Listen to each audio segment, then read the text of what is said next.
de poder compartir con todos ustedes. Vamos a ver qué podemos sumar. La idea es acá no hacer un curso particularmente del temario, de adopción, de alimentos, de desalojo, sino más bien tratar de compartir con ustedes la experiencia que Ro y yo podemos llegar a tener en exámenes o profundizar un poquito en cada tema, pero tendiente a ver qué es lo importante, ¿sí? Qué es lo que podrían tomar, qué es lo que podríamos poner al momento de tener que resolver el examen, ¿sí? No tanto una clase sobre las cosas que entendemos que, bueno, eso lo saben justamente por ser profesionales y trabajar en la defensa pública. Tenemos, ¿cuánta gente más o menos es la primera vez que rinde examen? Como para saber. Bueno, hay unos cuantos que es la primera vez que rinden. Es mi primera vez, levantaron mano, mi primera vez. Uy, bueno. Son bastantes. ¿Y bueno, alguien que sea de afuera del Ministerio Público? ¿Hay alguien? No. Martín y Martina levantaron mano, pero no sabemos si es porque son fuera del Ministerio Público o por la primera vez. No sabemos a cuál. Yo trabajo en el Ministerio Público, pero de provincia. Bueno, Sí. Ambas, Martina. Muy bien. Bueno, yo creo que primera vez Martín, bien. Yo creo que a estas personas es a quien más le puede llegar a servir, porque la idea con Rosalía es comentarles un poco, bueno, cómo es la dinámica, ¿sí? Si quieren empezamos un poquito por eso, de a ver de qué es lo que se van a encontrar, ¿sí?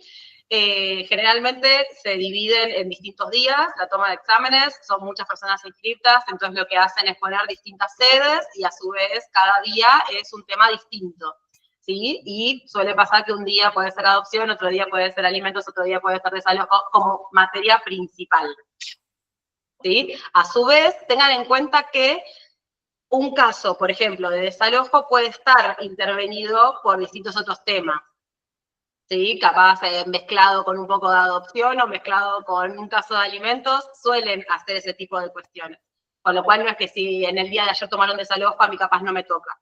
Eso es importante tenerlo en claro, que a veces uno juega con eso. La idea del examen es preparar, más que nada, o ese es mi mayor consejo, es que preparen los temas antes, ¿sí? Que pueden hacerse como tipo machetes de las cosas más importantes de cada uno de los temas, cosa de tenerlo rápido a la vista al momento del examen, ¿sí? Que tengan un bibliorato por cada uno de los temas principales, un bibliorato de alimentos, uno de capacidad, uno de desalojo, uno de adopción, y que cada bibliorato pueda llegar a tener, yo, si les sirve, les muestro, yo me tengo tipo como resúmenes, donde pongo cada uno, por ejemplo, la normativa aplicable al caso, en este caso de alimentos, citas jurisprudenciales importantes, citas doctrinarias importantes, o pienso inclusive supuestos que pueden llegar a tomar de cada uno de los casos, ¿sí? Entonces, de esa manera, al momento de rendir o encontrarte con el examen, podés tener más fácil la búsqueda de la información y qué contestar en cada uno de los casos. Si quieres, empezamos por lo más sencillo, que es cómo se ingresa, ¿sí? O sea, uno ingresa y lleva todos los biblioratos, generalmente en un carrión o en una mochila, junto con libros que les sirva. Les recomiendo llevarse un manual de Derecho de Familia, que bueno, acá con Ro obviamente le vamos a recomendar al manual de Marisa Herrera, que además damos clases con ella, que está bueno como para recurrir ante una laguna. Los códigos. Los códigos. Convención, Constitución, en algunos casos. Ley orgánica del Ministerio Público, llévense la impresa entera. Y eso como básico, y después fallos y cosas que vayan juntando, pero más que enteros, yo les recomiendo citas, ¿sí? ¿Por qué? Porque hay cosas que los exámenes, y para mí esto es lo más importante que sinceramente yo siento que puedas transmitirles acá en el curso, hay cosas que no pueden faltar en el examen. Que el momento de evaluar el jurado, lo que va a ver es si pusieron esas cosas o no pusieron esas cosas, ¿sí? Si quieren tomar nota, yo se los doy, que para mí esto cuando yo en su momento empecé a rendir fue como la clave para empezar a aprobar este tipo de exámenes. En primer lugar, siempre cuando empiecen el escrito, ustedes lo que van a recibir va a ser un papel con un caso, ¿sí? Y ese caso le va a decir dónde se tiene que posicionar. Si son Defensoría de Menores, si son Defensoría Pública Curaduría, si son Defensoría Oficial, ¿sí? Entonces, lo primero que van a hacer al momento de contestar es decir por quién intervengo y quién soy. Eso es lo primero que van a decir, ¿sí? Intervengo por fulanito de tal, en carácter de defensora pública de menores incapaces. Acordate que siempre es en masculino, no hablen en femenino porque anulan. En carácter de defensor público de menores e incapaces, ¿sí? Y ahí van a fundar su intervención en base a los artículos, siempre basados en el Código Civil, Ley Orgánica del Ministerio Público, ¿sí? Entonces dicen, eso es lo más importante, ¿quiénes son? Se sitúan. Yo ahí les tiro un tips que hago yo, meto reglas de Brasilia. Como siempre vamos a intervenir por cuestiones de vulnerabilidad, siempre digo, y en virtud de las reglas de Brasilia, y pumba, metí reglas de Brasilia, ¿sí? Se los dejo. No es que sea obligatorio, sino le sumo algo que hago yo. Después siempre va a haber, generalmente, un recurso para interponer, en el caso.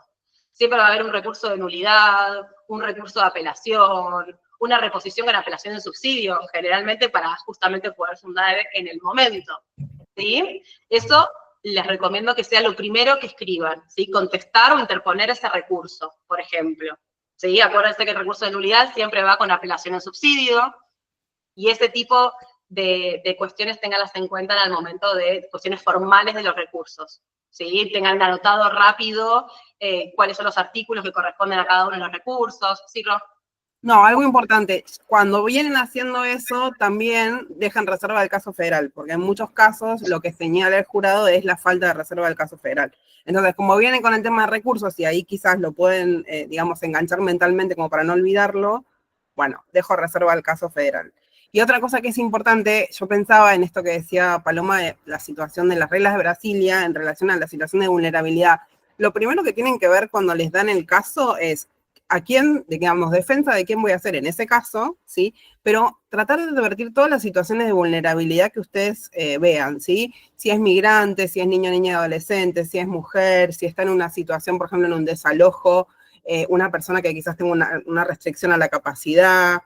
Todas esas cuestiones es importante como advertirlas, porque todo lo que ustedes después van a desarrollar, y esto de poner las reglas de Brasilia va a hacer que eso se tenga más fundamento, que tenga más fuerza, todo eso va a estar relacionado con esta advertencia que ustedes hayan podido hacer en relación a la vulnerabilidad de su defendido o defendida, ¿sí? Los argumentos que ustedes van a tener que interponer para el recurso van a ser en relación, siempre lo que se busca es que sea en relación al motivo del recurso, ¿sí? O sea, es que hay que engancharlo, no es poner cosas sueltas, tipo, recurro porque ¿cuál es la afectación que esto hace, el gravamen que causa en relación a la persona?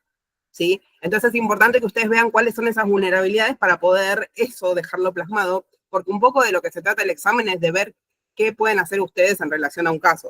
Ustedes piénsenlo, o por lo menos yo lo pensaba cuando daba los exámenes, tengo 4 horas para resolver algo que me trajeron a mi oficina. Entonces, abstraerte y decir, bueno, a ver, ¿cuál es la situación? ¿Qué diría yo de esta situación? ¿Sí? ¿Cuál es el planteo? Porque si no, uno va como todo temeroso y pretendiendo decir un montón de cosas que quizás son como muy complejas, y lo importante es sentarte y ver cuál es la situación. ¿Sí? Como qué cosas voy a tener que fundar para hacer efectivo este derecho que yo veo vulnerado a partir de la situación que se plantee. Esto es como transversal, igual que el tema de la perspectiva de género. En el último examen hubo muchísimo tema de perspectiva de género. Así que eso, la 26485 también por ahí llévenla, como para ver, en el artículo 26 tienen las medidas, pero para tenerla a mano y fundar, ¿sí? Bueno, entonces, te decía, lo primero, entonces, veo dónde me sitúo, quién soy, por quién intervengo, fundo mi intervención, después veo si tengo que interponer un recurso con todo esto que es súper importante que les dijo Ro, inclusive tengan en cuenta, pongo algo que vos ya lo dijiste, Ro, pero pongo énfasis en que siempre tiene que estar lo que digamos de derecho vinculado con los hechos del caso. Nunca inventen hechos, no inventen hechos, es simplemente lo que surja de la hoja que les dieron, y siempre interrelacionen. No pongan citas jurisprudenciales hacia el voleo como para cumplir, sino que tiene que tener un fundamento de por qué pongo esta cita y por qué lo agarro. Entonces, ¿por qué intervengo? Interpongo recurso, y otra cosa que no puede faltar es pedir una medida cautelar. cualquiera sea. Hay que pedir una cautelar. Adecuada, ¿no? Piensen al caso. Claro. Es importante, porque ¿saben cómo corrigen los exámenes? Hacen check, intervino, check. Interpuso el recurso, check. Pidió medida cautelar, así corrigen. Por eso les digo, a ver, alimentos es fácil. ¿Cuál es la medida cautelar de alimentos? Alimentos provisorios. Esa ya la tenemos. Bien. En Capacidad del desalojo, artículo 34 para alguna, el artículo 34 del código para alguna decisión en relación a capacidad. Tenemos capacidad. En desalojo, ¿qué tenemos? Medida de no innovar, por ejemplo, a favor de los chicos respecto de la vivienda. En adopción, que sería dentro del control de legalidad, alguna medida para vincular a el defendido, en el caso de que seamos DPO, el defendido en relación a sus hijos, ¿sí? Que pueden estar con una medida en un hogar. Bueno, esas son, ahí tienen una de cada una, como para ver si... Claro, ahí le estamos tirando ideas. Siempre interponer una medida cautelar. Otra cosa, siempre nombrar tutela judicial efectiva, métanla donde puedan, es muy fácil igualmente para nuestro trabajo. Siempre soliciten, en caso de niñas, niños y adolescentes, el derecho a ser oídos, y en caso de personas también con cuestiones de salud mental, lo mismo, ¿sí? La obligatoriedad de mantener una audiencia, y como le decía Robo, siempre transversal, perspectiva de género.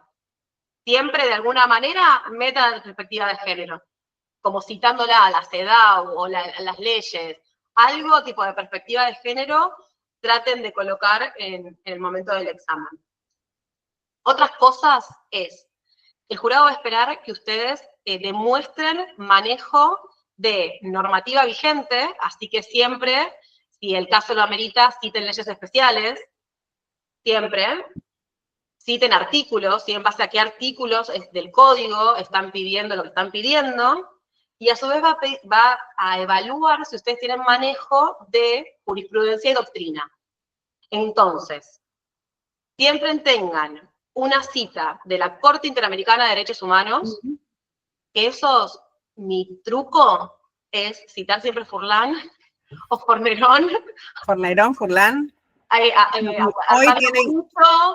Hoy de adopción tienen María, que es súper importante y bien actualizado.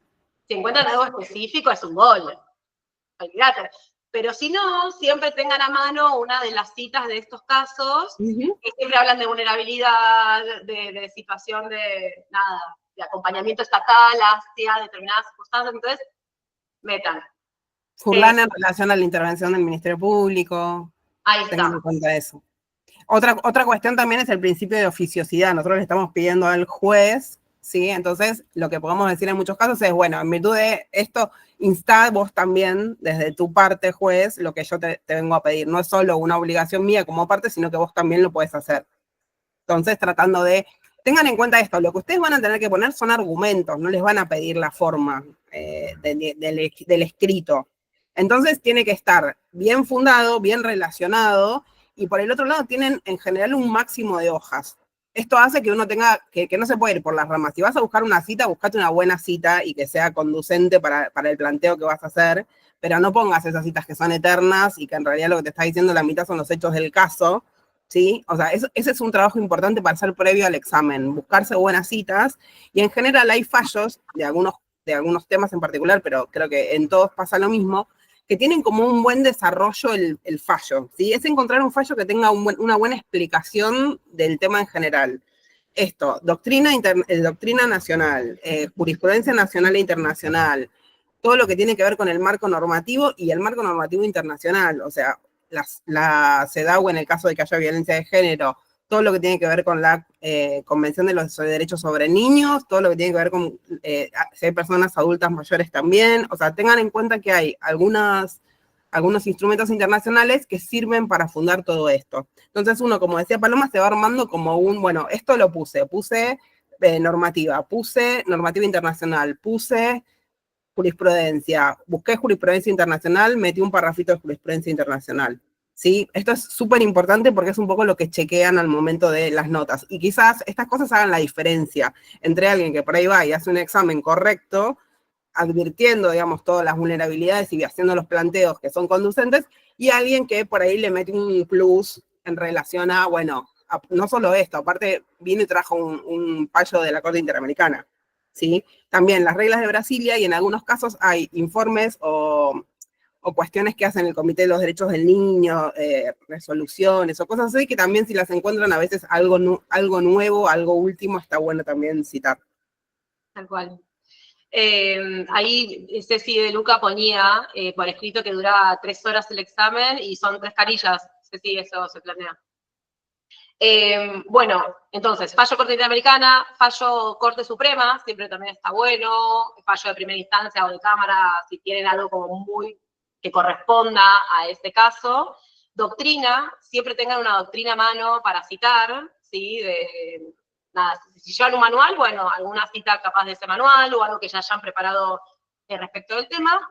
Y otra cosa que tampoco puede faltar, que es importante, es una medida extrajudicial. Nada. Por ejemplo, citar al niño, niña, adolescente al despacho, ¿no? Pedir un informe. Pedir un informe, mandar un oficio, ¿sí? Mandar un oficio. Algo que demuestre al jurado que ustedes también tienen manejo de las facultades que tenemos nosotros como defensa pública para pedir cosas extrajudiciales y no todo en el medio del expediente. Entonces, siempre, siempre, siempre pidan una medida extrajudicial. ¿O qué harían, sí, de forma extrajudicial? Tengan en cuenta que todas las dependencias que se ven, por lo menos estas dependencias que se ven involucradas en la defensa, que seguramente les van a tocar al momento del examen, en general tienen equipo interdisciplinario. Y está bueno, digamos, que uno diga, bueno, le di intervención al equipo interdisciplinario para, no sé, entrevistar al niño, ir a ver a la persona a la casa, hacer algún tipo de medida, no sé, citar al consejo de niños, niñas y adolescentes en los casos en que son pertinentes.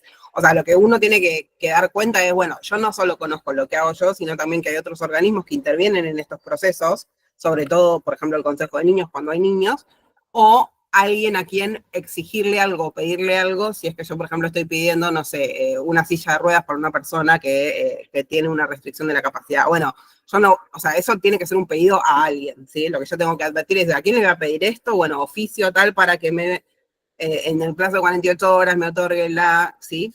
X prestación, ¿sí? Esas son cosas que uno las hace quizás dentro de un mismo proceso, pero que dan cuenta de que uno tiene como esta cuestión de conocer un poquito más y de pedir un poquito más, porque es real que el 103 y el 43, ¿no?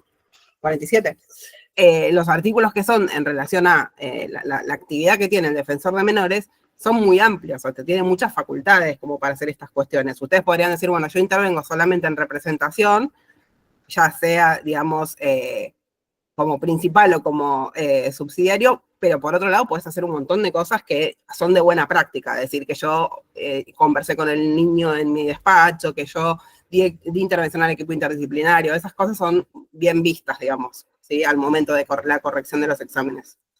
Tal cual, inclusive también como defensor público curador, ¿no? La cantidad de cosas que pueden hacerse amplísimas, ¿sí? Respecto a la identidad, incluso también respecto a obtenciones de prestaciones médicas. Bueno, eso está en la lectura del caso y ustedes poder advertir cuál es la falencia y cuál es la vulnerabilidad del derecho y qué medidas extrajudiciales yo puedo hacer para poder subsanar eso, ¿sí?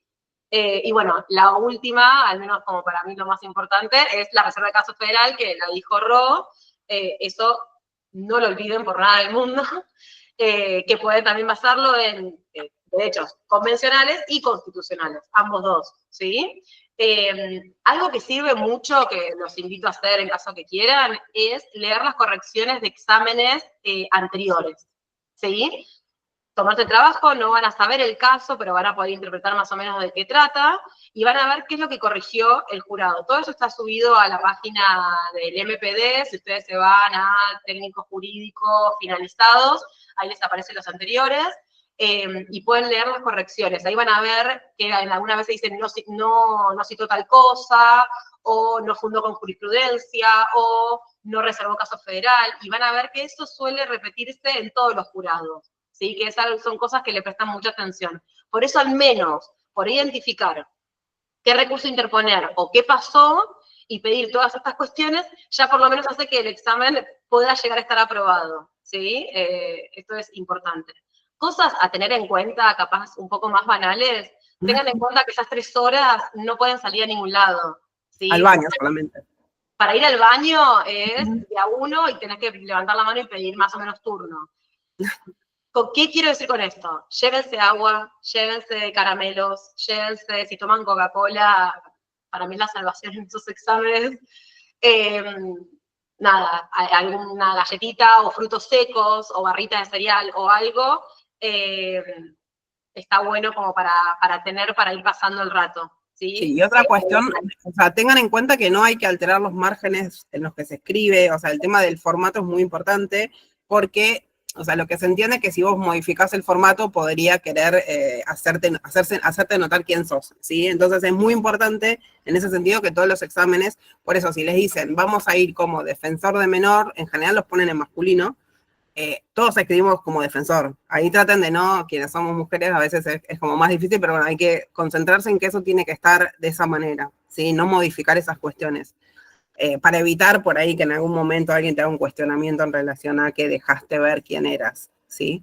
Entonces esas son cuestiones más de forma en relación al examen. Vayan guardando todo el tiempo, esto se los van a repetir en el examen, pero vayan guardando todo el tiempo porque una vez de los nervios patea el CPU o sea, y es un problema, chicos, real. Entonces, bueno, esas cosas son como por ahí más de práctica.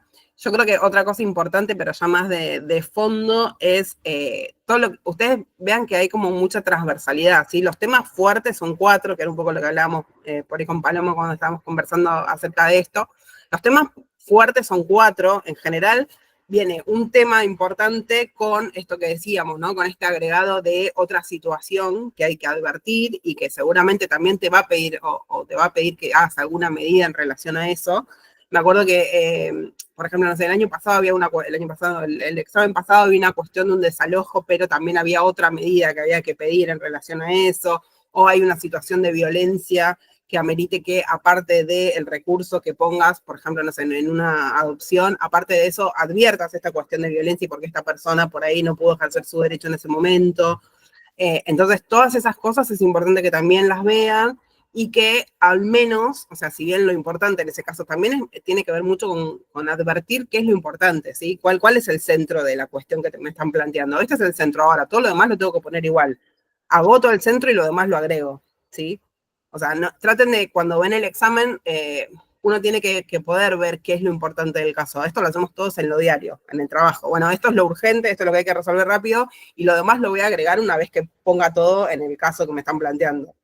¿Sí? Porque a veces uno se distrae con cuestiones que por ahí le resultan más amigables en cuanto a lo que sabe, y como que desarrolla 5 hojas de algo o 2 hojas de algo que a vos te resulta factible de plantear, y te quedaste una hoja para el recurso verdaderamente que era lo que te estaba planteando el caso. Entonces eso es importante, como darle a cada cosa el lugar que tiene, ¿sí?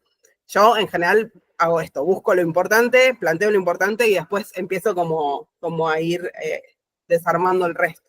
¿Sí? Y otra cosa, tómense el tiempo, parece una tontera, y es algo que repetimos también en la facultad, tómense el tiempo de leer el caso, porque pone muy nervioso, y a todos nos pasa, que capaz nos dan la hojita y ya hay un compañero que empezó a tipear. Y uno dice, pero pará, ¿qué está tipeando? Y yo, bueno, no, tranqui, lean el caso, fíjense bien qué hay que decir, si hay intervención del Ministerio Público o no, fíjense mucho que juegan con esta cuestión de nulidad por falta de intervención del Ministerio Público. Entonces, vean a ver quién sos, de dónde te tenés que posicionar, ¿sí? Distinto va a ser si sos el curador, que si sos el defensor de menores, que si sos de la Defensoría Pública Oficial. Entonces, tómense el tiempo de eso. Y después, recién ahí, más tranquilos, vayan a lo importante, como dice Ro, y estos puntos de decir, bueno, después me fijo a ver qué medida extrajudicial puedo poner. ¿Sí? Eso hay cabeza más tarde para abocar a eso. Primero ver qué recurso tengo que interponer y cómo abordo el caso que tocó. Y otra cosa importante es, en general, o sea, a uno le dan el caso para que intervenga, no para que no intervenga. Lo que tenés que ver es de qué manera vas a intervenir, pero no te van a dar algo para que vos digas lo derivo a otra oficina. Eso es súper importante, porque a veces hay personas que dicen, bueno, esta parte la derivo a otro lado. Bueno, la idea es que vos lo resuelvas, o sea, no que lo derives. Distinto es decir, yo después, no sé, por ejemplo, en casos de desalojo, le voy a dar intervención al área de TDSI porque advierto que es un desalojo de una gran cantidad de familias. Entonces yo ahí le voy a pedir colaboración, pero la intervención la asumo yo. No digo que otro va a asumir, no lo derivo. ¿sí? Parece una pavada, pero uno a veces dice, bueno, pero esto en la oficina no lo hacemos así, en la oficina esto por ahí le hacemos una derivación cuidada, pero a otro lado, y esto en el examen no es así, en el examen intervenimos. Justificamos cómo intervenimos, pero intervenimos, ¿sí? Y otra Entonces, cosa, sumando a esto que dice Ro, no es como el trabajo cotidiano nuestro, ¿sí? El examen no es así. El examen es lo que el jurado quiere escuchar, ¿sí? A mí me tocó en un examen un alimentos. La verdad que en la Defensoría de Menores es muy raro que escuchemos a un niño, niña, adolescente en un proceso de alimentos. Tiene que ser algo como muy particular. En lo cotidiano no lo hacemos, no se produce escucha. Pero obviamente, si te toca un alimentos, pedís escucha del niño, niña, adolescente por el cual intervenís. ¿Sí? Siempre. Con lo cual, nosotros decimos lo que el jurado quiere leer, que nosotros tenemos dominio de las convenciones internacionales, y que sabemos de la Convención de Derechos del Niño, que sabemos de la Convención de Derechos de las Personas con Discapacidad, citamos todo eso y pedimos todos esos derechos. ¿Sí? El dictamen, o sea, lo que ustedes van a hacer, no va a ser como lo que hacen cotidianamente cada uno en su defensoría.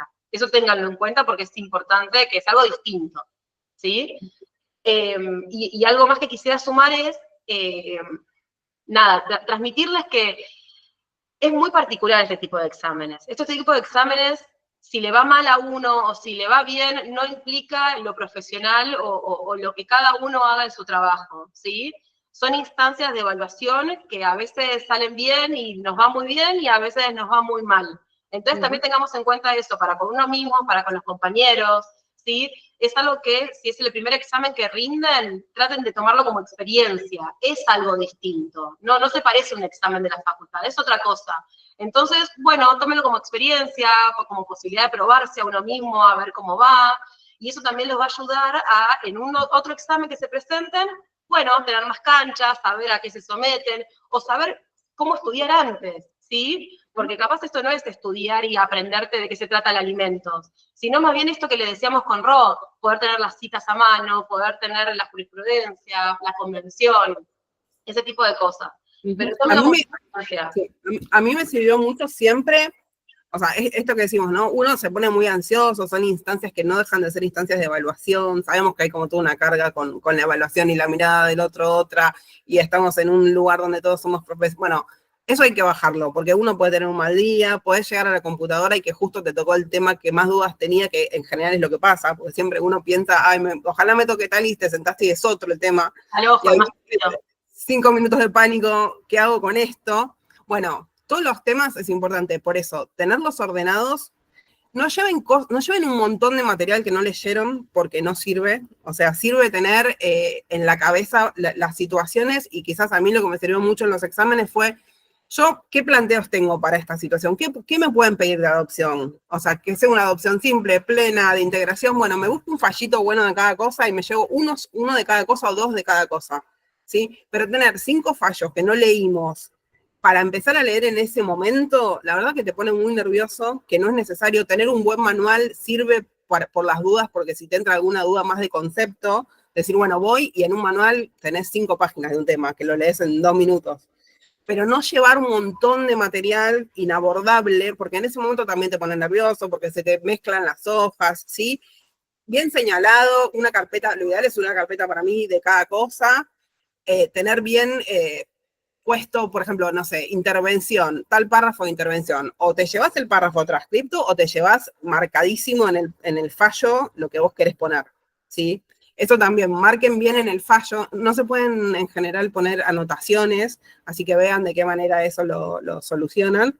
En muchos momentos te cuestionan que haya anotaciones a mano, ¿sí? Pero no sé, te lo marcas con resaltador, te pones una bandita, o sea, abre un montón de cosas como para poder indicar qué es lo importante de cada tema. Y un poco pensar las situaciones hipotéticas, o quizás juntarse, hay personas que por ahí retenemos más cuando nos juntamos a conversar, pensar situaciones y decir, bueno, ¿cómo resolveríamos esta situación? ¿Qué cosas son importantes en por ejemplo, una adopción, o qué cosas son imprescindibles en un desalojo, ¿sí? Como eso uno tenerlo en la cabeza y tener este respaldo, por si en ese momento tenés una duda existencial, como para decir, bueno, yo esto sé que lo tengo acá, lo voy a buscar en tal bibliorato, ¿sí? para mí el orden es como lo más importante, todo ese trabajo previo quizás es lo que se evalúa, porque llegado el momento todos tenemos un caso y las herramientas ya las tenés adquiridas, digamos, todos trabajamos, todos hacemos todo el tiempo distintas cuestiones, a pesar del área en el que te desarrolles, porque a veces uno no se desarrolla justo en el área que te tocó el examen. Pero bueno, es importante eso, es importante pensarlo y tener el material adecuado para que esto sea lo menos traumático posible. Es un examen, es una cosa que se puede repetir dentro de 2 años seguramente. Todos tenemos tiempo para volver a hacerlo. Nosotros lo hicimos muchas veces, así que esto es es un inicio quizás para que los dan por primera vez y los que los dieron ya muchas veces ya saben más o menos cómo es. Da un poco de pánico, pero es totalmente manejable y se hace. En el momento que estén tranquilas y tranquilos que se resuelve. Acá Alejandro tiene una pregunta que dice, buenas tardes, ¿siempre es relatar el planteo que haría en el caso puntual? Es decir, no responder en formato de dictamen o escrito. Claro, vos tenés la posibilidad de 3 carillas nada más. Entonces uno quiere meter todo de la manera más compactada posible. No vas a tener márgenes, ni sangría, ni nada. Lo vas a meter todo así tipo choclazo, como para que te entre toda la información que vos querés poner. Y la idea es, por ejemplo, poner interpongo recurso de nulidad con apelación en subsidio, en tales términos, fundo en base a la jurisprudencia y citás una pequeña jurisprudencia, y a su vez, teniendo en cuenta que el caso, y ahí lo anexás con el caso, es como que vas armando de esa forma, como medida extrajudicial, no sé, citaré a mis defendidos, a la defensoría, como que vas como medio escribiendo los fundamentos y narrando lo que vas a hacer. No es un formato dictamen propiamente dicho como los dictámenes que hacemos de las defensorías de menores o curadurías o de peor. Eso es. Ahora la idea con Ro es adentrarnos en los 4 temas más importantes, pero ¿hay alguno que tenga duda con relación a esto como más nivel general del examen? Hola, sí, buenas tardes. Yo quiero saber qué material podemos y qué material no podemos llevar. Por ejemplo, apuntes que hemos tomado, no sé, en la facultad, en algún curso que hicimos de posgrado, ¿eso se puede llevar? Doctrina, No. entiendo que sí. Lo escrito a mano, ¿no? O sea, te lo sacan, un apunte en ese sentido te lo sacan. Sí doctrina, sí jurisprudencia, sí extractos de jurisprudencia o extractos de doctrina, eso sí se permite. No, bueno, en los concursos es no modelos, pero en este caso no cabría el modelo, pero no se puede, por ejemplo, llevar un dictamen de la defensa, ¿sí? Eso no se puede. Se puede llevar un fallo, pero no puede llevar el dictamen que hizo la Defensoría de Menores para que ese fallo salga de esa manera, ¿sí? Eso no se puede hacer. Pero el resto, jurisprudencia, doctrina, eso se puede todo perfectamente y no tiene que estar, digamos, no tienes que llevarte todo el libro, puedes llevarte el extracto que vos vas a utilizar en una hoja, no a mano, sino en computadora y impresa. Si vos pasás tus apuntes a la computadora y lo imprimís, sí lo podrías llevar, pero no a mano. Ese es el tema, que por eso nosotros le decimos con Ro que para nosotras, o al menos creo que a dos nos pasó, que lo más nos sirvió, es agarrar pequeños fragmentos, ¿sí? Ponernos en un Word y tomarnos el trabajo de decir, bueno, alimentos, ¿qué normativa aplicable tiene? ¿Qué jurisprudencia me sirve? ¿Qué doctrina tengo? Entonces vas poniendo en un Word que vas armando vos, citas jurisprudenciales y pequeños resúmenes de cosas. Y eso impreso sí lo puedes llevar. Lo que no lo puedes llevar a mano. Okay, después bárbaro. fíjense en que la Corte, el Ministerio Público y el Ministerio Público Fiscal tienen como serían cuadernillos de temas específicos. Por ejemplo, no sé, hay de niños, niñas, adolescentes, uno de la Corte creo que es del año pasado. Bueno, esos quizás ya tienen estos párrafos separados, te cita la doctrina, porque después obviamente uno no va a citar el párrafo, tenés que citar el párrafo y de dónde sacaste el párrafo, digo, dentro del texto que vos tenés que escribir. Todo en ese sentido, o sea, Convención de los Derechos del Niño, bueno, tirale el artículo, o sea, traten como que de eso de ser específico, porque eso también da cuenta de que vos sabés y que no estás chamullando tipo examen como para poner cualquier cosa. Pero bueno, estos cuadernillos tienen estos pedacitos que están buenos y que en muchos casos te sirven como por ahí para temas más generales, pero hay de alimentos, hay de derecho a ser oído, bueno, hay de varios temas que quizás les sirvan para el examen. Sí, ahí en Doctrina y Jurisprudencia tienen un montón. También. Están bárbaros. El repositorio del Ministerio Público es un gran lugar para buscar fallos, Sí. si están buscando, y después tienen lo que es AIJ, o sea, lo que es la Cámara, la Corte, que si se fijan en Corte también pueden sacar fallos de Corte. En general, si tienen un manual actualizado, los manuales actualizados tienen también, digamos, parrafitos de doctrina que les pueden llegar a servir. Piensen que tienen como poco lugar, entonces también tienen que, ¿no? Como optimizar el espacio que tienen para hacer un desarrollo, ¿sí? Es como concreto. Ahí Ian pregunta, ¿ningún tipo de anotación de material, ni siquiera breve, puede haber? A ver, te permiten, si querés, una palabra, pero no podés, un renglón, ya no tanto. Y también, chicos, depende, digamos, el material te lo revisan. Hoja por hoja. O sea, te lo agarran y te lo revisan en serio. Te lo agarran y te lo revisan. Va a depender de justo si lo encontraron o no lo encontraron. La verdad que, y otra cosa que me parece, que en ese momento te empiecen a sacar hojas y todo eso, la verdad que te pone más nervioso. Si uno puede llevarlo bien desde antes, es como más sencillo. Traten de no agregarse estresores en ese momento, porque ya, digamos, como que con el examen ya tenés como para andar teniendo dudas de si te van a sacar o no te van a sacar algo. En los libros que tienen modelos, tampoco se pueden los modelos. No. O sea, fíjense que hay libros que tienen al final modelos, esos libros tienen modelo. Entonces, por ahí no está tan bueno para llevar. Sí, Macarena. Mi código civil es el código civil comercial que uso para estudiar en general y está todo rayado, tiene todas las concordancias, está subrayado y demás. Debería no importa, el tema es que no tengan anotaciones. ¿Cómo? Que subrayado, no importa, subrayado te lo permiten. No, pero siempre anoto alguna pagada que dicen, yo estoy haciendo un posgrado, siempre anoto alguna pagada que dicen algún posgrado o lo que sea. Me compro uno nuevo, entonces. Pero escúchame, Macarena, si vos lo tenés rayado, o sea, como marcado algo con resaltadores, eso no importa. Si vos tenés palabras así sueltas al costado... Sí, o artículos para relacionar, eso no pasa nada. El tema es que no tengas un párrafo puesto así transversal al código, no sé cuánto escrito está. No, está bien, son palabras sueltas y así aclaraciones que tienen que ver con la redacción del código. Sí, está bien. No tengo nada así de párrafos. El tema es que no tengas como un párrafo entero manuscrito. Eso te lo sacan. Listo, perfecto. Gracias. ¿Alguna cuestión más que quieran? No sé si... No, con lo que ve la mano levantada de Martino, no sé si quiere decir algo Martín Iván. Bueno. No, fue por error. ¿Cómo?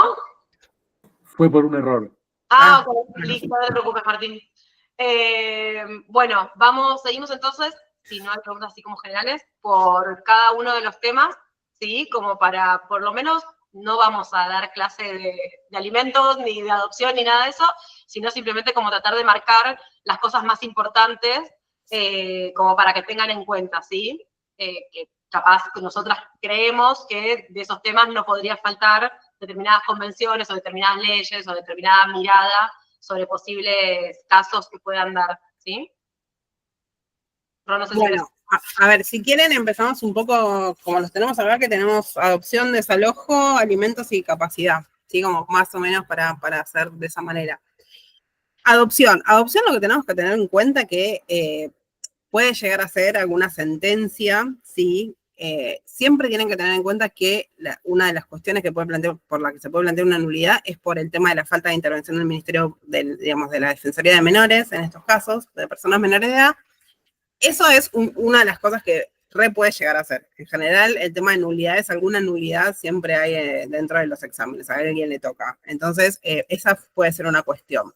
Otra cuestión, ustedes tengan en cuenta que hay un control de legalidad, ¿sí? Para quienes no trabajan por ahí en defensorías que tengan intervención en controles de legalidad, ustedes podrían llegar a tener que intervenir o como Defensoría de Menores en un control de legalidad o como Defensoría Pública Oficial. O sea, o voy a intervenir en representación de los niños, niñas y adolescentes que tienen, digamos, esta separación de su origen, el lugar de origen, o pueden intervenir como abogados, ¿sí? Como abogados de parte, digamos, como la defensa oficial. Por ejemplo, Acceder también, digamos, está en la misma situación, los abogados y abogadas de Acceder, como abogados de quienes son los progenitores o progenitoras de estos niños, ¿sí? Respecto de quienes se dictó este control de legalidad, ¿sí? Quienes son separados. Entonces, una cuestión que nosotros tenemos que ver dentro del marco de este control de legalidad, el control de legalidad es una medida que adopta el Consejo de Derechos en el caso de Ciudad de Buenos Aires o el organismo de protección en caso de provincia. Respecto a esta medida que va a ser el juzgado, o sea, el Consejo de Derechos tiene obligación de darle intervención al juzgado para este control de legalidad y eso va a ser un expediente, ¿sí? En este expediente se va a citar por el artículo 40 de la ley 26061, se va a citar a los progenitores. Entonces, nosotros lo que tenemos que tener en cuenta es, si nosotros vamos a ser defensores oficiales y vamos a defender a estos progenitores, nosotros vamos a tener que ir a esta audiencia. Cuestiones que pueden pasar. Puede pasar que los padres hayan ido, pero no hayan ido con representación legal a esta audiencia y a nosotros vengan después. Puede pasar que no le hayan dado intervención a la Defensoría de Menores, ¿sí? Y nosotros seamos los defensores oficiales y tengamos que advertir, digamos, quizás una nulidad por la falta de intervención a esta Defensoría de Menores. Eso en la práctica no ocurre. En la Defensoría de Menores está muy en contacto, sobre todo en los controles de legalidad, pero estamos haciendo planteos hipotéticos porque son las cosas que pueden llegar a tomar en un examen. ¿Qué puede pasar? Que estos niños estén en un hogar y que uno no tenga, como progenitor, progenitora, vinculación en ese momento con los niños, ¿sí? Entonces, hay un planteo que podemos hacer en relación a esto de las medidas cautelares que decíamos, es que se establezca una vinculación en relación a mi hija, hije, que está dentro de un hogar, ¿sí? Eso es un planteo, quizás, como para hacer una medida cautelar, más allá de esta nulidad o no que se pueda plantear en relación a la audiencia del artículo 40, ¿sí? Acá tengan en cuenta que tenemos Convención sobre los Derechos del Niño, las reglas de Brasilia, como decía Paloma, si no las pusieron antes, las ponen ahora, porque seguramente los progenitores y los niños están en una situación de mucha vulnerabilidad. Tengan en cuenta que nadie puede ser separado por una cuestión social, por una causa social, una cuestión económica. Entonces nosotros si vemos que dice, no sé, la madre no tenía dónde estar y estaban en situación de calle, bueno, la situación de calle no puede ser una cuestión para separar a un niño de sus padres, madres. Entonces ahí también advertir que esto no es una cuestión, se puede hacer algún tipo de cuestionamiento. En todo lo que tiene que ver con adopción, Fornerón y María son dos fallos de la Corte Interamericana que son importantes y que búsquenle, pero le encuentran algo para poner de esos dos fallos, lo van a encontrar. En relación a las formas de familia, tienen Atala también, si quieren poner algo un poquito más amplio, pero esas dos cuestiones son importantes, Fornerón es importante y María es importante. ¿Qué puede pasar? Bueno, esto que decíamos, la nulidad en relación a lo que es la audiencia, es uno de los planteos que se puede dar, pero también puede pasar que de todo el desarrollo, y nosotros lo que tengamos que ver es, digamos, ¿qué situación se tiene que dar para que alguien le decrete en la situación de adoptabilidad? Que no haya ninguna familia, ningún familiar que pueda ser quien asuma este cuidado que los progenitores o la progenitora no lo puede asumir en este momento. Entonces, nosotros lo que tenemos que decir es que lo que falta de repente, uno de los argumentos puede ser, falta todo lo que tiene que ver con agotar estas medidas, ¿sí? Agotar este grupo familiar original y ampliado, ¿sí? El tío, el primo, el abuelo, algún referente, bueno, todas estas personas que podrían ejercer el cuidado, el Consejo de Derechos ya las chequeó y ninguna puede asumir este cuidado que decimos, por los motivos que hayan expresado. Lo que nosotros tenemos que decir es que si hay hermanos, estos hermanos tendrían que estar juntos, que tendrían que ser dados en adopción en forma conjunta, no separar a los hermanos, eso es una cuestión muy importante en relación al vínculo. Y después que en los casos en que se decrete una adopción, esta adopción, los sistemas ahora se pueden fusionar. Entonces yo puedo tener de repente una adopción simple, pero con vinculación con la progenitora, ¿sí? Con vinculación con los hermanos si no viven juntos. Entonces todas esas cuestiones van a ser planteadas en una sentencia, y otra de las cuestiones que me pueden plantear a mí es que venga una sentencia que alguna de estas cuestiones no las haya tenido en cuenta, ¿sí? Entonces, esos son quizás los escenarios en relación a una situación de adopción. Tengan en cuenta que uno es el juicio de adopción y otro es el juicio de control de legalidad. En general, en lo que más interviene es en el control de legalidad. Cuando se establece una situación de adoptabilidad y se da el proceso de adopción, tengan en cuenta que los niños mayores de 10 años es necesario que sean escuchados, ¿sí? Tienen que expresar su consentimiento en relación a la adopción. Y esto también es un tema importante, ¿sí? Como Defensoría de Menores, que también podemos utilizar, tengan en cuenta, con argumentos desde la DPO, ¿sí? No sé si tutoría a vos te tocó en algún momento, Palo. No, tutoría no. Porque también, digamos, otra posición podría ser que de repente se haya, a falta, digamos, de la representación legal de los chicos, que se haya dispuesto que tengan un tutor dentro de un mismo expediente, y ahí sería otra posición también que se podría asumir, ¿sí? Pero en principio, las dos cuestiones me parecen más importantes son lo que te toque desde la Defensoría de Menores o que te toque desde la defensa pública. Desde la defensa pública tenemos como por ahí un poquito más de acción en el sentido de que seré abogado de parte, vas a ser el abogado de la persona a quien le están cuestionando esta función, el ejercicio de esta función, ¿sí? Desde la función de Defensoría de Menores, lo que tengo que hacer es garantizar que la permanencia de estos niños dentro de una institución sea la menor posible, de que se garanticen todos los derechos para que retorne con su familia o se disponga la adopción más adelante para que también se le garantice el derecho a vivir en familia.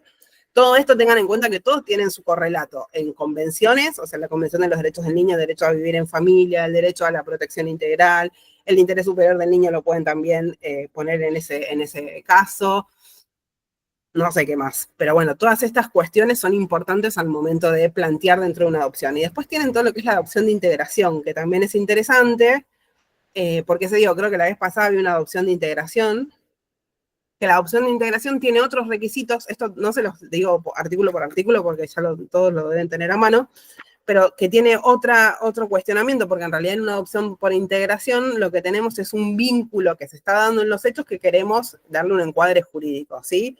Que sería el esposo de mi mamá, de repente, en el caso de que yo sea un niño o niña adolescente.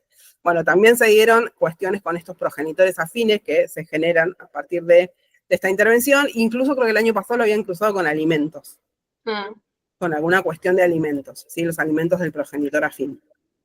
Entonces, en relación a esto, recuerden esto, o sea, el marco normativo es Convención, Código Civil, Ley 26061, estamos hablando en Ciudad de Buenos Aires, que es una ley nacional, pero que tiene aplicación acá en Ciudad de Buenos Aires, y lo que tienen que ver es todo lo que es a la jurisprudencia específica en estos supuestos, ¿sí? Yo me separaría de repente adopción simple, algún caso, adopción plena, otro caso, tengan en cuenta la vinculación cuando es la adopción plena con quién se va a vincular y en la adopción simple con quién se va a vincular, para tener, por ejemplo, un fallito en relación a una persona que mantiene su vínculo con la mamá, pero que está en una adopción, y todo lo que tiene que ver con la adopción de integración, que sería como un tercer por ahí punto para tener separados a grandes rasgos. Después, esto, puede ser que el planteo sea en relación a la sentencia o puede ser que sea en algún momento de este proceso. Lo que tienen que tener en cuenta es que cuando yo planteo, por ejemplo, la nulidad por la falta de intervención del artículo 40 o la falta de realización de esta audiencia obligatoria del artículo 40 en un control de legalidad, el expediente se retrotrae. Así que yo lo que tengo que ver es, cuando yo planteo algo, el expediente vuelve para atrás. Entonces es importante ver de qué voy a plantear la nulidad, porque yo lo que estoy haciendo es retrocediendo el proceso, ¿sí? Entonces eso es importante para el momento también del planteo que se haga. No sé si hay alguna otra cosa. Me gustaría aclarar algo genérico de nulidad, ya que la trajiste. El recurso de nulidad tiene como muchos requisitos específicos, ¿sí? Que tienen que tener en cuenta, ya sea interpuesto en cualquier tipo de tema, sea en adopción, sea en un desalojo, sea donde sea, el recurso de nulidad siempre tengo que decir qué medidas y defensas yo no pude oponer por la nulidad que estoy solicitando, ¿sí? Es decir, falta de intervención, interpongo una nulidad por falta de intervención del Ministerio Público, ¿sí? Digo, interpongo nulidad porque no se me dio intervención, y al no darme intervención, yo no pude ejercer tal defensa en protección a los intereses de mis defendidos. ¿Se entiende? No pude solicitar la escucha, no pude oponerme a un desalojo forzado en caso de un desalojo, ¿sí? O sea, tengo que ser concreto en qué cosas yo no pude exponer a favor de mis defendidos. Y a su vez, siempre la nulidad va acompañada de una apelación en subsidio. Entonces, interpongo nulidad, expongo todas las cuestiones, subsidiariamente, y para el improbable caso que veces no haga lugar al planteo de nulidad, interpongo recurso de apelación en subsidio. Tengan en cuenta que si ustedes no interponen el recurso y te rechazan la nulidad, vos te quedás dejas firme la resolución que estás recurriendo, ¿sí? Por eso es que se apela, aparte, se apela en subsidio aparte de esto, ¿sí? Si yo la nulidad no me la dan, o sea, yo ya te estoy apelando a la sentencia, por ejemplo, cuando hay una falta de intervención, ¿sí? Eso es la justificación para que entiendan después cuando lo están haciendo, de que es importante que no se lo olviden. Si no, vos estás confirmando, digamos, estás dejando firme la sentencia. Entonces, bueno, eso es muy importante. Eso pasa lo mismo en el resto de las cuestiones. Cuando planteas la nulidad, es importante esto. Y no es la nulidad por la nulidad misma, sino la nulidad con, digamos, estos argumentos que yo no pude interponer al momento de que no me dieron, por ejemplo, vista si era Defensoría de Menores. Pero tengan en cuenta que cuando hay falta de intervención de la Defensoría de Menores, la puede interponer la Defensoría de Menores cuando le llega el expediente, ¿sí? Tengan en cuenta el artículo 135, que el expediente llega a la Defensoría, que es muy importante. Y por otro lado, la puede interponer de repente el defensor oficial en relación a la falta de intervención de la Defensoría de Menores también, ¿sí? Esto también el defensor oficial lo puede plantear como, digamos, una cuestión de nulidad. ¿Querés seguir vos con desalojo? Dale, ya que estamos... Bueno, desalojo. Lo más primordial del desalojo es justamente evitar el desalojo forzado, ¿sí? Siempre vamos a atender en nuestra intervención a, bueno, evitar un desalojo forzado y qué medidas vamos a tomar o qué medidas vamos a pedir para lograr ese propósito. El caso más común de desalojo que viene una defensoría o inclusive que se puede dar en un examen es un planteo de nulidad por falta de intervención del Ministerio Público, ¿sí? Acá tenemos, además, visto desde la Defensoría de Menores, además del 103 del Código Civil y el 43 de la Ley Orgánica, tenemos una resolución propia de la Defensoría General de la Nación, que es la 1119/2008, que esta la tienen que citar, pero sí o sí. Le leo textual que dice: instituir a las defensorías públicas menores e incapaces para que tome intervención en los procesos de desalojo en los que se vean afectados los derechos de los menores de edad. Así que tenemos una bajada de línea directa de la Defensora General de la Nación, donde instituye a la Defensoría de Menores a tomar intervención en los desalojos. De modo tal que, en caso de que toque la perspectiva de la Defensoría de Menores e Incapaces, asumo por las dos cuestiones y a su vez, en virtud de la resolución 1119/2008 de la Defensoría General de la Nación, ¿sí? Esa siempre pónganla. A su vez, regla de Brasil, como le había dicho, también el 27, artículo 27 de la 26061. Bueno, tenemos el 12 de la Convención de Derechos del Niño, el 14 de la Constitución Nacional. Tienen un montón de cuestiones. Yo estoy yendo a mis machetes como para ir paso por paso a cada uno.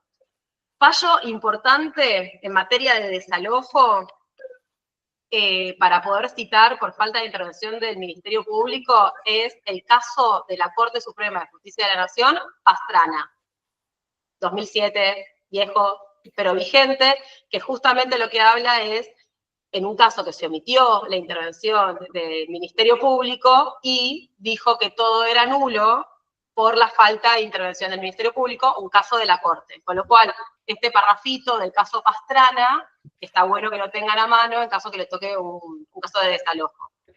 Después, tema de desalojo que también tiene incidencia en un montón de derechos, ¿sí? No solamente justamente el derecho a la vivienda que se veía vulnerado por parte de nuestros defendidos, sino también es el derecho a ser oído que se vio vulnerado, el derecho a la educación, el derecho al trabajo, el derecho al esparcimiento, ¿sí? Lo que tiene el derecho de desalojo, la cuestión de desalojo, es que es transversal a la afectación de múltiples derechos que también tenemos que al momento de interponer la nulidad o al momento de intervenir en un caso de desalojo, hacer referencia. ¿Qué cosas, como les decía, vieron que interponemos la nulidad? Bueno, ¿qué cosas decimos que no pudimos oponer en defensa de nuestros defendidos? Justamente es que no pudimos evitar, por ejemplo, un desalojo forzado. Típico caso que nos viene ya con la sentencia dictada o con una orden de lanzamiento, donde nos viene para notificarnos de esto, entonces decimos, bueno, interpongo nulidad ante la falta de intervención del Ministerio Público porque se llegó a esta orden de lanzamiento, por ejemplo, o sentencia de desalojo, sin yo haber podido adoptar medidas previas tendientes a que mis defendidos tengan una vivienda a la cual ir antes de producirse el lanzamiento o el desalojo. Acá tenemos, en lo que es derecho a la vivienda, un montón de normativa nacional e internacional en la cual nos podemos agarrar, como le decía la Constitución Nacional, artículo 14, está la Declaración Universal de Derechos del Hombre, el Pacto Internacional de Derechos Económicos, Sociales y Culturales. Eso, ténganselo a mano, los artículos, como para ir poniéndolos, porque es importante justamente hacer referencia a todo esto. Otro fallo que para mí es importantísimo en materia de desalojos, que tendrían que tener una cita como para agregarlo en el examen, es el caso Castronovo del Juzgado Civil número 1, ¿sí? Que les leo textual la cita que yo tengo armada, que dice que la solución habitacional no puede estar supeditada al momento de encontrarse los ocupantes efectivamente en situación de calle, sino que deben actuar preventivamente. Esto a nosotros nos da el pie para justamente pedir toda la serie de medidas previas que pedimos. Como les dije al principio, la idea es evitar este desalojo forzado, ¿sí? Entonces, yo interpongo, en caso de que no haya habido una intervención del Ministerio Público, la nulidad. Y digo que justamente la nulidad la interpongo porque yo no pude tomar medidas para evitar que este desalojo forzado se produzca y mis defendidos no puedan tener una vivienda digna previo a este lanzamiento, ¿sí?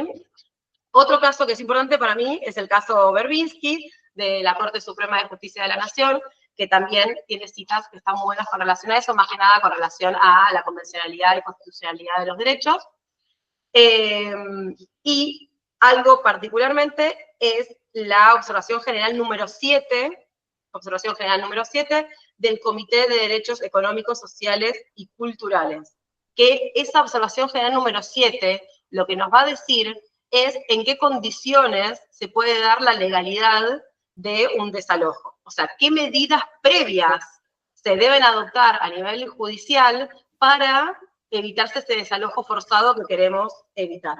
Entonces, que se deben dar garantías procesales, que los demandados deben contar con el debido patrocinio jurídico, que se debe contar con una fecha de aviso previo al lanzamiento, que deben contar con que el desalojo no puede producirse en estado de mal tiempo o nocturno, nada de eso, como que la observación general nos va a dar distintos tips que están buenos tener al momento de justamente poder ejercer la defensa, porque capaz nos viene con un caso que se incumplió con algunas cuestiones de esta observación general. Caso de la Corte Interamericana de Derechos Humanos que uso en desalojos es el caso Furlan. Hay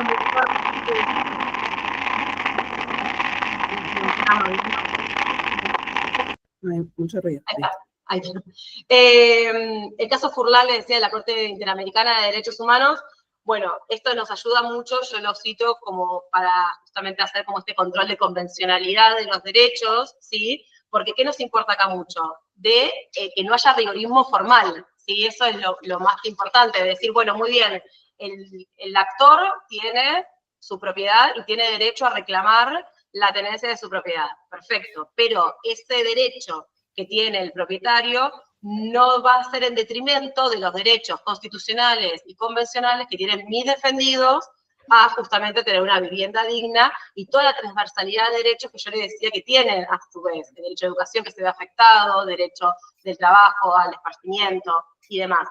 Por eso es importante también dos cuestiones a solicitar al momento de intervenir en un desalojo. Uno es pedido de audiencia en los términos del artículo 36 del Código Procesal Civil y Comercial de la Nación. ¿Para qué? Para justamente intentar arribar a un acuerdo pacífico. Entonces, una de las cosas que se va a proponer es justamente al juzgado el pedido de celebración de una audiencia, solicitando que también esté dada la intervención de la Defensoría de Menores e Incapaces, como para intentar arribar a un acuerdo pacífico. ¿Por qué? Porque este acuerdo pacífico de desocupación del inmueble nos va a permitir evitar llegar a un desalojo forzado, que es nuestro principal objetivo, ¿sí? Y a su vez, también la fecha cierta de un desalojo, ¿sí? Si se acuerda que a determinada fecha el demandado va a abandonar el inmueble, le permite también al demandado reclamar o pedir al gobierno de la Ciudad de Buenos Aires un subsidio, justamente se llama subsidio por desalojo, ¿sí? Otra medida que podemos pedir, además de la celebración de la audiencia, artículo 36, en caso que no surja de forma clara si hay niños, niñas y adolescentes que habiten el inmueble, es un mandamiento de constatación, ¿sí? Pedir un mandamiento de constatación que se haga por intermedio del juzgado, como para poder conocer a ciencia cierta quién vive en ese inmueble que pretende ser desalojado. Y siempre, cuando pedimos esta serie de medidas, pedimos suspensión de los plazos procesales, ¿sí? Decimos, bueno, a ver, muy bien, frenemos acá el desalojo tiene otra expresión que vamos a hablar, que es un proceso, generalmente lo ponen como sumarísimo, entonces los plazos son muy cortos, y es necesario suspender estos plazos como para que se puedan tomar a cabo todas estas medidas con tiempo. Respecto de esto, siempre que haya una apertura a prueba y que se ponga como un proceso ordinario, eso lo vamos a apelar, ¿sí? Porque un proceso sumarísimo, eso lo vamos a apelar pidiendo que sea ordinario. ¿Por qué? Porque justamente el proceso ordinario nos va a dar a nosotros la posibilidad de presentar prueba. Muchas veces, o ponen cuestiones de usucapión, o que había un contrato de locación que si bien estaba vencido, había sido prorrogado de forma verbal o por medio de otro lugar. Bueno, el tema que sea ordinario va a permitir a la demandada de poner justamente este tipo de defensa. Otra cuestión importantísima es plantear la inconstitucionalidad del artículo 684 bis del Código Procesal Civil y Comercial, que remite al 680 bis, que lo que hace es el desalojo anticipado, ¿sí? Entonces, si llega a venirnos un caso donde el juzgado ordenó el desalojo anticipado en los términos del 684 bis, ahí apelamos eso, o sea, interponemos recurso de revocatoria con apelación al subsidio, ¿sí? Para poder justamente fundar, y si vemos que el caso no lo dice, pero podemos atajarnos y plantear la inconstitucionalidad de 684 bis del Código Procesal Civil y Comercial. A ver que me falta algo. Bueno, la medida cautelar.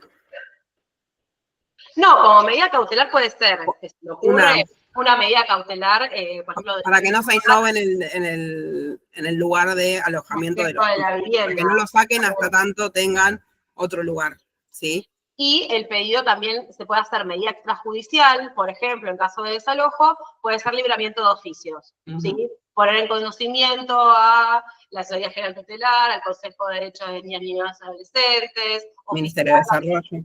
Ministerio de Desarrollo, puede oficiar al IBC, al Instituto de la Vivienda, para ver si los demandados entran dentro de alguna posibilidad de préstamo que otorga el IBC para poder obtener una vivienda. Todas medidas tendientes a ayudar al grupo familiar a poder tener una vivienda alternativa a la cual poder ir al momento, para evitar el desalojo forzado y para que tengan, para poder irse de manera pacífica. Hay algo de desalojo masivo que me parece que está bueno señalárselos, que hay una resolución de la Defensoría General de la Nación, que es la 1340 del 2014, que habla justamente de la intervención de la Defensoría de Menores Incapaces en caso de desalojo masivo, que dice: la indeterminación del colectivo de niños y niñas que concurre a dicho establecimiento no es obstáculo para asumir la representación promiscua del colectivo en general, con lo cual, por más que no haya niños, niñas y adolescentes determinados que estén habitando el inmueble, la Defensoría de Menores Incapaces se ven obligadas a intervenir en ese tipo de desalojos, ¿sí? Más allá de las medidas que después se adopten para poder conocer efectivamente qué niños, niñas y adolescentes intervienen, por los cuales debemos intervenir, cuáles están alojados en ese inmueble, que podemos pedir un mandamiento de constatación, por ejemplo, para saber concretamente, pidiendo nombre, edad, fecha de nacimiento, autor responsable, pero la resolución 1340 del 2014 nos obliga igualmente a intervenir en los desalojos masivos. No sé si Roque les haría algo más de desalojo. ¿Alguna no. cosa de desalojo? Nada. Se fue. No, o sea, lo que tienen que tener importante es esto, que puede pasar que llegue en cabeza de la Defensoría de Menores, que llegue un caso donde no tengas Juan y Pedro a quienes voy a defender. Entonces se hace esto que decía Paloma, ¿sí? Se interviene igual, o sea, y después se hace la constatación. La constatación es una persona que va a la casa a ver quiénes son los niños, niñas, y cuando uno pide la constatación, lo que tenés que pedir es que se identifique, ¿sí?, a cada uno de estos niños y niñas. y en caso de haber alguna persona con discapacidad también podría llegar a pedirse. En general se pide que se identifique a las personas y que se establezca si están en situación de vulnerabilidad. Entonces ahí le abrís el juego a quien va a constatar para que lo que te informe sea más amplio y vos tengas más argumentos para el planteo que tengas que hacer en relación a tus defendidos, ¿sí? Defendidas. Una consulta. Sí. ¿La constatación podría ser como una medida extrajudicial? No, porque la ordena el juez. Judicial. Es un mandamiento de constatación que hace un oficial de justicia. Ok. Entonces sí o sí lo tenés que pedir al juzgado. Sí, eso sí. Claro. Lo que podés mandar son los oficios, si querés. Nosotros, a ver, en la práctica normal de la Defensoría solimos pedir los oficios al juzgado, ¿sí? Pero lo cierto es que como está bueno pedir una medida extrajudicial, capaz una medida extrajudicial y teniendo nosotros la facultad de poder mandar oficios, está bueno que en vez de pedirlo al juzgado, digamos, bueno, yo desde la Defensoría mando los oficios a los distintos organismos de protección de derechos. Como otra medida podés, no sé, enviar un oficio al colegio para que digan que los chicos están concurriendo a un colegio que queda a 2 cuadras de la casa donde están viviendo, digo, tenés como cosas para ponerte creativo si querés dentro de un margen, pero para hacer pedidos extrajudiciales también. Pero la constatación es judicial, en concreto. No mucho más que de desalojo, creo. ¿Tienen alguna otra duda? ¿No? ¿Estamos bien? Bueno, después tenemos todo lo que tiene que ver con capacidad. Una cuestión, de desalojo también pueden ir por DPO, o sea, pueden plantearlo desde la postura de DPO, hay que ver cuál es el planteo del caso, ¿sí? Pero puede pasar que te digan que viene a tu defensoría oficial una persona con un lanzamiento, ya con una orden de lanzamiento, y vos intervenís en relación al patrocinio de esa persona. Ahí un poco lo mismo que decíamos con la adopción, lo que tenés que ver es, bueno, estoy defendiendo estos derechos, diré que tengo niños, niñas interviniendo y que no intervino la Defensoría de Menores si no está aclarado, diré que estoy en una situación de vulnerabilidad, invocaré también las reglas de Brasilia, los fallos son en relaciones a los fallos que citó Paloma, son adultos, pero también hay una situación de vulnerabilidad del grupo familiar, con lo cual también son, digamos, los pueden poner para fundamentar esto.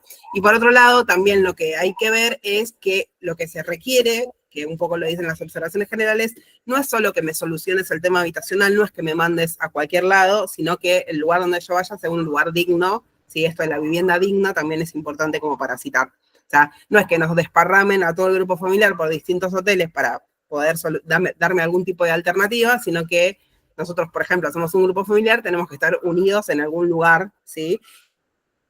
En algunos casos vienen quizás casos de chicos o chicas que tienen algún requerimiento especial, por ejemplo, no sé, una persona que es electrodependiente. Bueno, lo que tenemos que hacer hincapié es que aparte el lugar que me van a dar tiene que ser adaptado para que yo pueda desarrollarme adecuadamente, ¿sí? Pero bueno, son cuestiones que hacen a los casos en particular, pero puede haber algo de esto en un examen. Fíjense el caso Castronovo, si no lo vieron, ese está muy bueno porque justamente el juez lo que hace es adaptar mucho y hablar mucho del tema de vivienda digna y es un desalojo masivo y a donde cada familia, cada grupo familiar corresponde que vayan y demás, hacer mucho hincapié en vivienda digna y en qué condiciones se tiene que dar el cambio de vivienda, ¿sí? Así que bueno, no sé si Rosy querés adopción. No. Bueno, capacidad. Capacidad.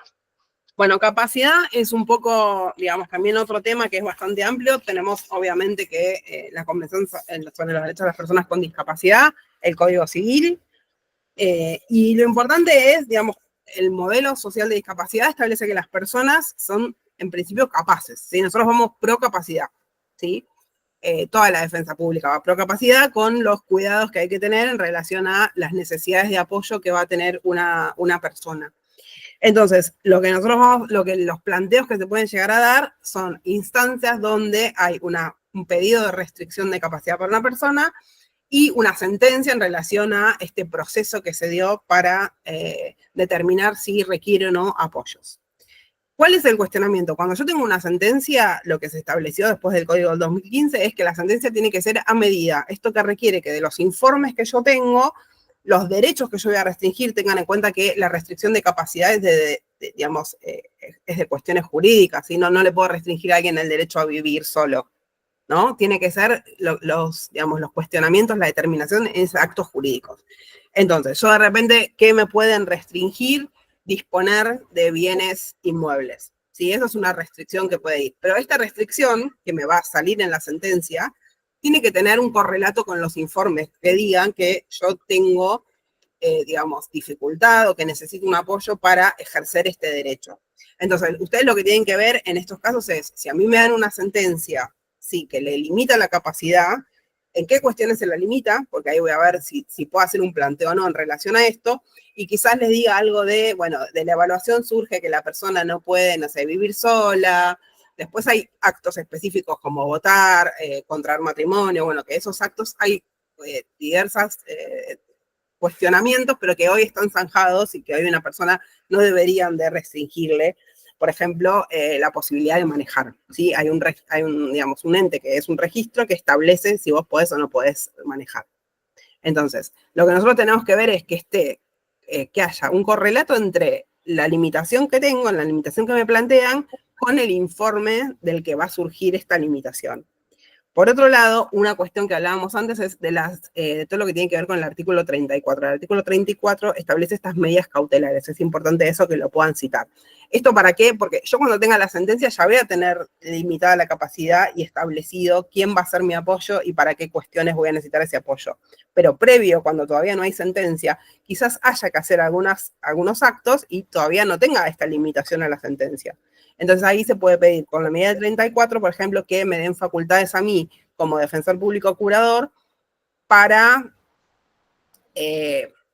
disponer de algún bien para que esta persona pueda continuar, alquilar un departamento para que pueda tener un dinero y con ese dinero se pueda mantener en otro sentido la persona, ¿sí? Entonces esos serían como, por ejemplo, planteos que puedo hacer, cosas que puedo pedir. O, por ejemplo, viene una persona que todavía no tiene la capacidad restringida, pero sí se encuentra en un proceso de determinación de la capacidad con una deuda de expensas. Entonces, alguien tiene que negociar eso y la persona quizás en ese momento no se encuentra en condiciones de hacerlo, pido facultades con el artículo 34 para que el juzgado determine que yo, como curadora, que estoy interviniendo en esta defensa técnica, me den estas facultades para yo poder negociar esa deuda. ¿Sí? En principio voy a tomar agua porque hablé mucho. No, lo que tiene para mi capacidad es que es muy amplio, ¿sí? Ustedes piensen que puede ser desde múltiples aristas que intervengan, una defensoría de menores, una DPO o una curaduría, perfectamente las tres pueden intervenir en un proceso de capacidad, ¿sí? Eso por un lado. Después, por otro lado, puede ser que sean ustedes, por ejemplo, desde un rol de defensoría de menores incapaces, quienes tengan que promover el proceso de restricción de capacidad. Entonces, que le venga con un caso, con una situación de vulnerabilidad dada, con una situación de una problemática de salud mental, y ser ustedes quienes tienen que promover. O inclusive puede ser también que les venga con una sentencia de restricción de capacidad, que capaz fue sumamente abusiva, porque le restringieron la capacidad, capaz con el 32 sin fines, y a su vez había un informe interdisciplinario que le permitía hacer un montón de cosas. Entonces, interponer ahí capaz algún recurso. Bueno, piensen que puede haber variedad de intervención en lo que es capacidad, y como decía Rob, muchas cosas a tener en cuenta, ¿sí? El derecho a ejercer el voto, el derecho justamente a ver que no incidan en cuestiones, no sé, de consentimiento informado en cuestiones médicas, ¿sí? Que no hable de alguna cuestión de derechos personalísimos, que no afecte los derechos personalísimos. Otra cuestión muy importante es que la sentencia, o sea, se puede establecer. Lo que tenemos es, como decía Paloma, el 32 sin fine habla de una persona que no puede darse a entender al entorno, ¿sí? Entonces, si yo vengo y a mí me dicen, por ejemplo, vino la persona que es su defendida, tuvieron una entrevista, bueno, ya 32 sin fine no es. O sea, ya eso sería una cuestión a cuestionar, ¿sí? Todo el resto tiene que ver con, pueden ser cuestionamientos en relación a los apoyos, ¿sí? Los apoyos van a estar, en principio a la persona se le consulta quién quiere que sean sus apoyos, entonces los apoyos, si por ejemplo me dice que la persona quería que su apoyo sea María y le pusieron de apoyo a Juan, bueno, va a haber un cuestionamiento que hacer en relación a quién se estableció como apoyo, ¿sí? O va a tener que estar muy fundado y yo voy a tener que ver que en los casos de los exámenes no es tan largo el desarrollo del caso como por hoy para que tenga tantas aristas.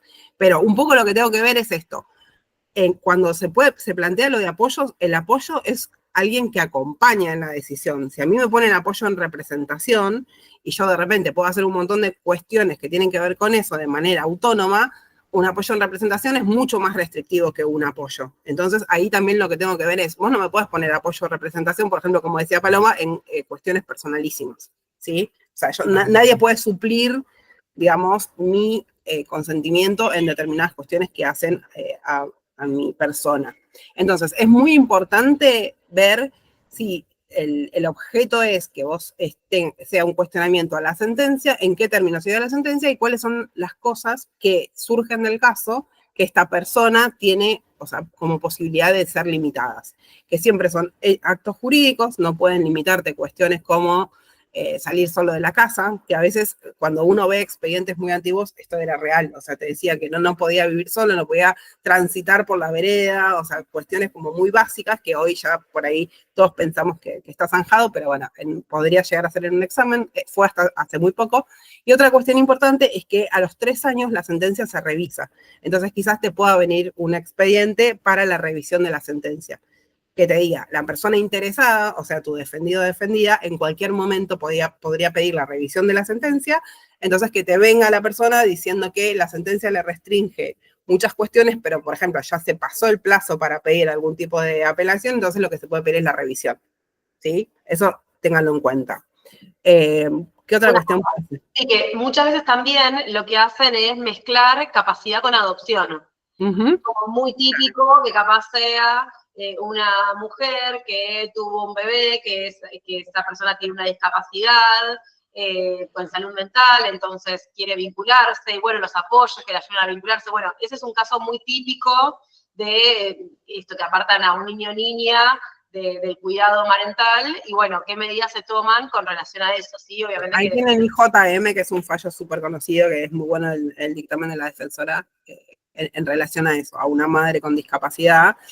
Otra cosa a tener en cuenta es que una persona tenga una discapacidad no quiere decir que tenga una limitación a la capacidad, son dos cosas distintas. Como que una persona esté internada, porque también les pueden poner un caso de una persona internada en el Moyano de repente, o sea, que una persona esté internada no necesariamente importa que tenga una restricción a su capacidad, ¿sí? La capacidad, como decíamos, se presume. Entonces, para que una persona aún internada, y esto lo establece en particular la Ley de Salud Mental, para que una persona aún internada tenga alguna limitación de capacidad, obviamente estamos hablando de alguien que tiene un proceso, no de alguien que solamente está internado. Otra cuestión que también pueden ver es en relación a maternidad y salud mental, que hay bastante escrito, hay un artículo de Mercedes Roe y de Florencia Molina Chávez que está muy bueno, que está en una de las revistas del Ministerio Público, o de Redpo, pero bueno, está en una de ellas y es bastante bueno en relación a maternidad y salud mental, como para tener más argumentos cuando se hacen estos cuestionamientos como los que hablaba Paloma. Y otra cuestión también son las recomendaciones del órgano de revisión, que hay de algunos temas en particular. Uno es maternidad y es interesante la revisión porque también tienen argumentos como para utilizar en estos casos. Después hay otras de situaciones por ahí de adultos mayores, que también por ahí les puede servir. Que tengan en cuenta también que una persona sea adulta mayor no quiere decir que tenga que tener la capacidad restringida, que eso también es muy importante porque en un momento, en relación a quizás personas que tenían deterioros cognitivos, como que les quieren sí o sí, digamos, interponer algo que tenga que ver con una restricción de capacidad y esto no es lineal, hay que observar el caso por caso. Y por otro lado, por ejemplo, si uno tiene una persona que tampoco tiene bienes y la limitación que yo quiero hacer es para que disponga de bienes que no tiene, eso no corresponde tampoco. ¿Sí? Yo no me puedo limitar algo por las dudas, llegado el momento veremos cómo se limita si en algún momento llega a tener algún bien, pero no es el por las dudas, es en el caso en concreto, ¿sí? No sé qué otra cosa. Que está la Convención Internacional sobre Adultos Mayores, que cuenta eso. También está bueno que puedan ver leyes especiales para, no sé, hay por ejemplo de epilepsia, leyes especiales de esquizofrenia, leyes especiales, o sea, tener en cuenta el PMO, también el plan médico obligatorio, como para requerir determinadas o medicamentos, o silla de ruedas, ese tipo de cosas, siempre se dan cuestiones de capacidad que hay que pedir una medida cautelar para ordenar a la obra social a determinada prestación médica.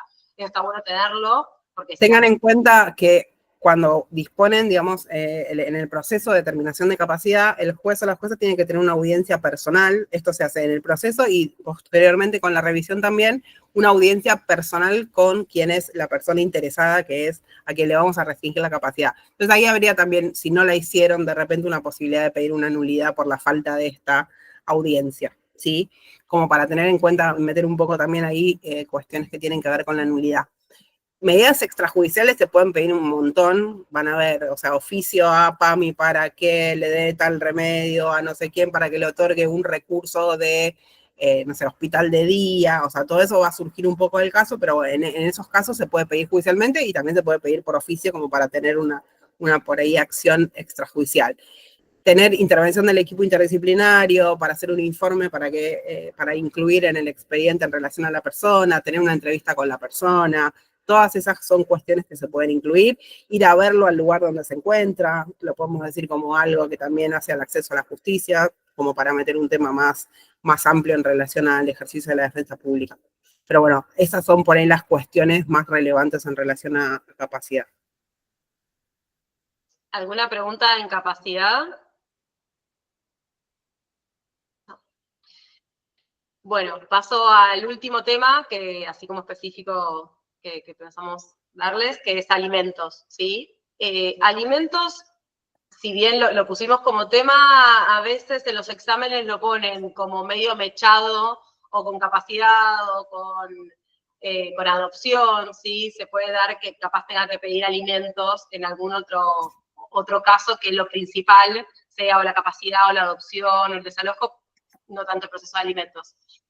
En los casos que conocí, que fueron específicamente cuestiones de alimentos, fueron capaz más vinculados con pedidos de alimentos, por ejemplo, a abuelos, ¿sí? Que es un caso que está como más vinculado específicamente con eso, y lo importante ahí es señalar el artículo del código que manifiesta que no es necesario pedir alimentos con relación primero a los progenitores y después a los abuelos. Se puede ir en forma conjunta, ¿sí? Entonces, eso es importante tener en cuenta al momento si nos llega un caso donde o nosotros tenemos que pedirle a los abuelos o vemos que hay algún planteo con relación al pedido directo a los abuelos. Bueno, es importante en esto de los alimentos tener en cuenta que aunque se haya acreditado que el padre no puede cumplir con esos alimentos por una situación X que se le da, por no poder afrontar, puede ir en forma conjunta directamente a los abuelos. La legitimación para nosotros como Ministerio Público poder pedir iniciar un proceso de alimentos está dada por el 661 del Código Civil y Comercial de la Nación. Es importante que lo citemos al momento de iniciar algún proceso de alimentos. Por ejemplo, que se nos dé un caso que tenemos en un conexo y tenemos que pedir iniciar un proceso de alimentos, nosotros podemos hacerlo, ¿sí? En forma subsidiaria a los representantes legales. Después, típica medida cautelar que vamos a pedir los alimentos es siempre acompañado de alimentos provisorios, ¿sí? El dictado de alimentos provisorios también está en el artículo en el Código Civil y Comercial, donde justamente se dice que teniendo en cuenta la urgencia de la prestación alimentaria, es necesario el dictado de alimentos provisorios mientras se termina de sustanciar el proceso y aportar toda la prueba y demás, el juez debe fijar una cuota de alimentos. Otra cosa importante tener en cuenta es interés superior del niño, siempre marcarlo en los procesos de alimentos, ya sea por el artículo 3 de la Convención de Derechos del Niño o por la Ley 26061, autonomía progresiva, ¿sí? Que está marcada en el artículo 5 de la Convención de Derechos del Niño y la opinión constitutiva 17, y el derecho a ser oído, que como le decía al principio, si bien sabemos que en los procesos de alimentos es muy difícil que un niño ni adolescente sea convocado a sede judicial para ser escuchado, porque entendemos que siempre se da la necesidad de alimentos, en el examen pongan que se convoquen en los términos del artículo 12 de la Convención de Derechos del Niño y el artículo 27 de la 2661 a ser escuchado, ¿sí? Es importantísimo eso. Y otra cosa que es muy importante para tener en cuenta en el proceso de alimentos es la perspectiva de género. ¿En qué voy a aplicar la perspectiva de género en el proceso de alimentos?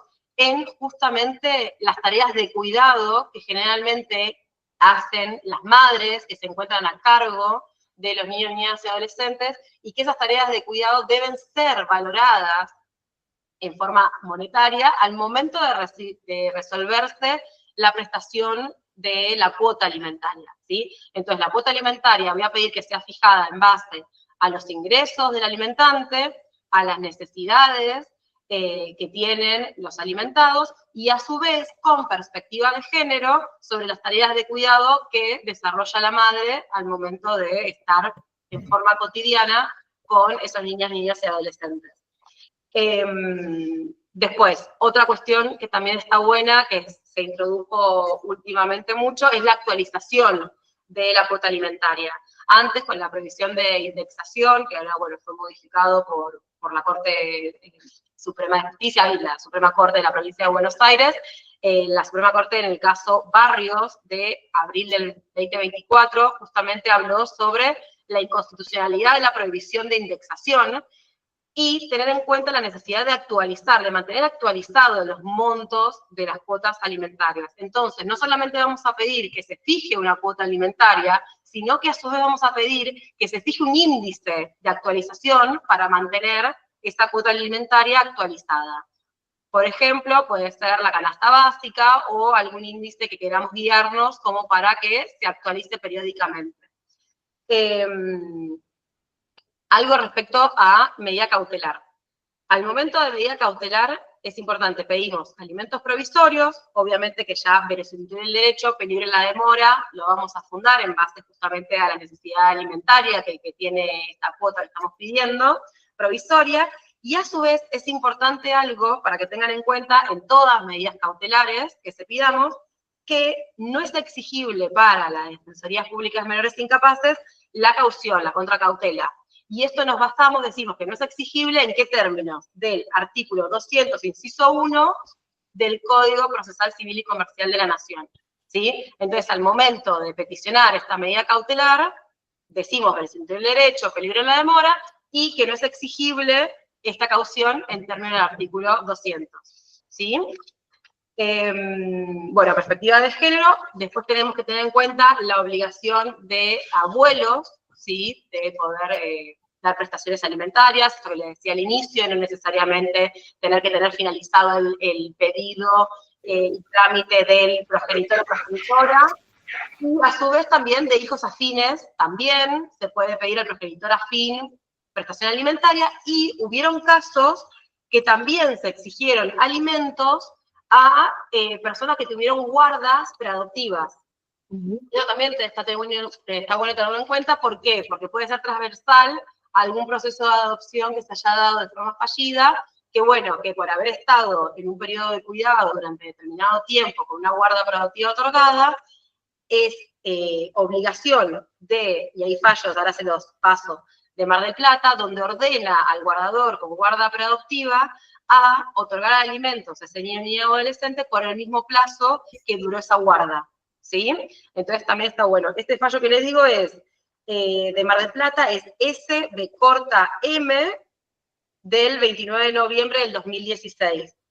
Y bueno, también hay una cita de Marisa Herrera, de que está publicada en Aveledo Perrot, que se llama un texto doctrinario que es Socioafectividad e Infancia, que también desarrolla sobre este tema de posibilidades de alimentos en guardas preadoptivas. Les digo estas dos cosas porque no es algo que esté particularmente en el código, sino que más bien una cuestión jurisprudencial y doctrinaria que, en caso que tengan un caso de adopción, también está bueno citarlo y pedirlo.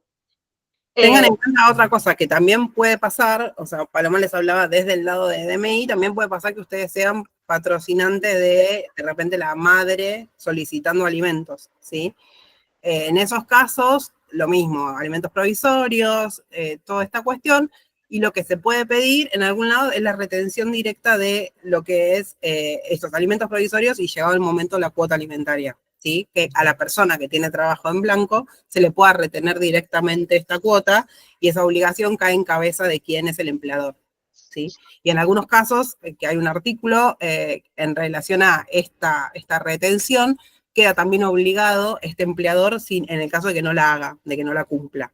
Entonces eso también es por ahí un plus si van a pedir ustedes como actores en un caso de alimentos en relación a hacer DPO y no DMI quizás.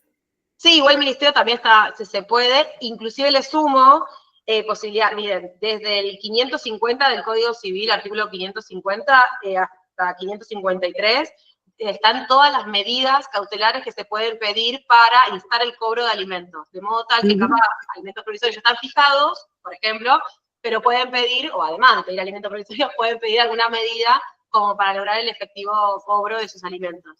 ¿Sí? Y el código, la verdad que es súper amplio con relación a las medidas que se pueden pedir. Obvio, como decía Ro, la retención directa es como la más común para lograr el cobro, pero bueno, se puede basar en esos artículos un montón de medidas. Y a su vez, también se puede pedir lo que es en violencia, también teniendo una perspectiva de género, en caso de que surja una violencia o algo, también pueden pedir alimentos, por el artículo 4 de la 24.417 o por el artículo 26 de la 26.485. ¿Sí? Esos también nos habilitan justamente a poder pedir alimentos en procesos de violencia. Como les decía, alimentos como medio transversal del resto, pero bueno, está bueno tenerlo en cuenta todas estas cuestiones. No sé si hay alguna duda de alimentos, casi estamos. Candelaria. Ay, doctora, no, lo que yo pensaba es, como medida previa, pedir interpelar al progenitor o a los abuelos con una carta documento para que el momento cuando iniciemos se retrotraigan los alimentos a los 6 meses previos al inicio, si eso lo tomo como una medida previa o como algo cautelar.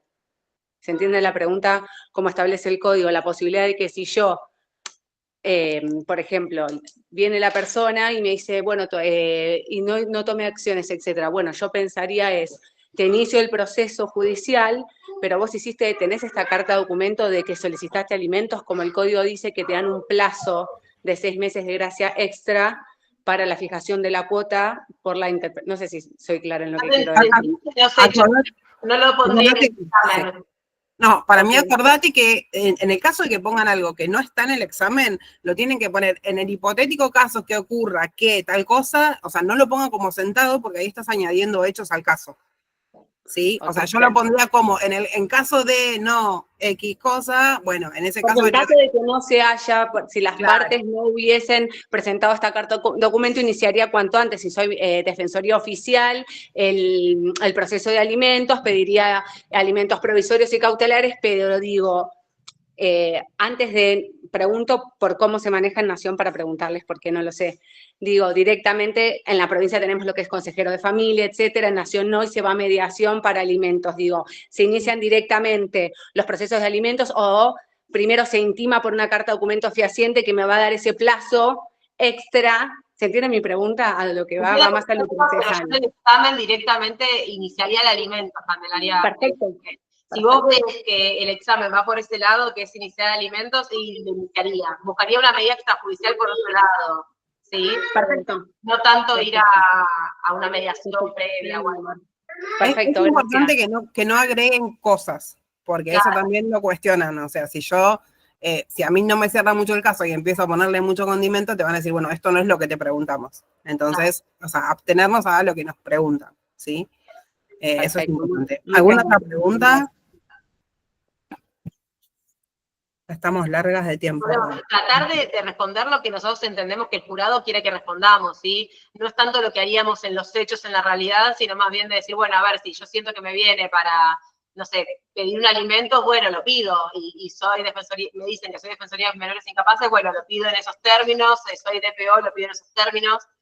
Tratar de poder percibir qué es lo que quiere el jurado que ustedes contesten.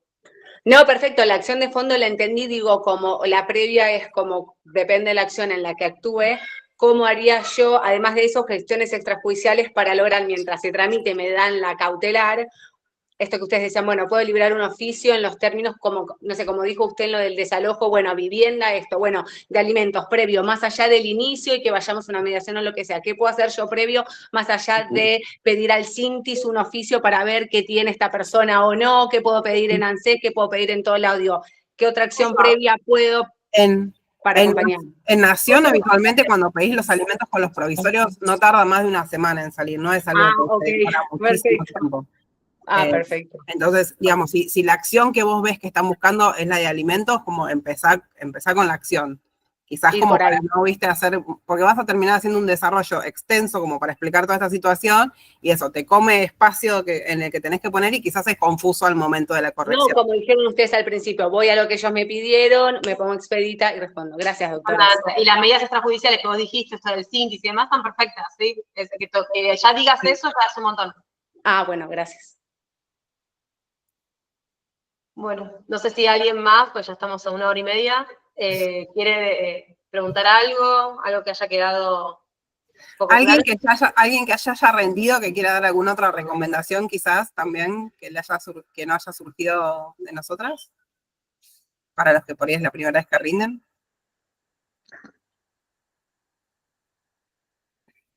Hola, ¿qué tal? Buenas tardes.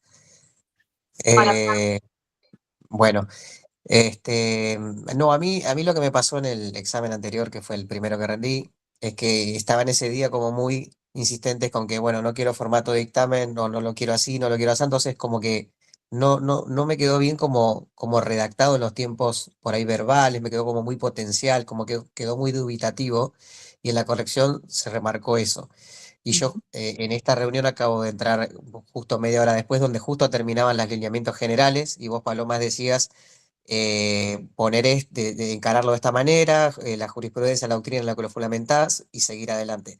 Yo lo que te digo es, si uno es DPO o DMI o como curaduría, digamos, nosotros como defensoría, yo trabajo en la defensoría, siempre estamos solicito, requiero, digamos, y cómo decir, cómo no lo pones en formato dictamen o de qué manera lo expresás, eso es más que nada la No, duda que tengo. Adrián, expresarlo así. O sea, yo al principio lo que marcaba era justamente, siempre al principio nos situamos en qué somos. Si yo intervengo desde la Defensoría, asumo representación de Defensoría Pública de Menores y Capaces, la asumo en mi carácter, representación complementaria, Me sitúo primero en quién soy y por quién intervengo.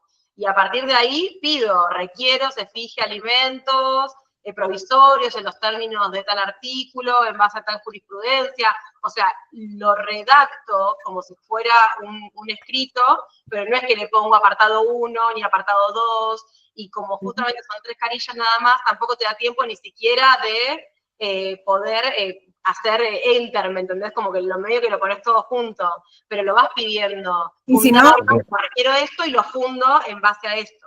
Si no, a fines de saber si cuenta con bienes inmuebles, solicito, o sea, un poco como explicando quizás por qué estás pidiendo eso, ¿sí? Ok, o sea, en un renglón.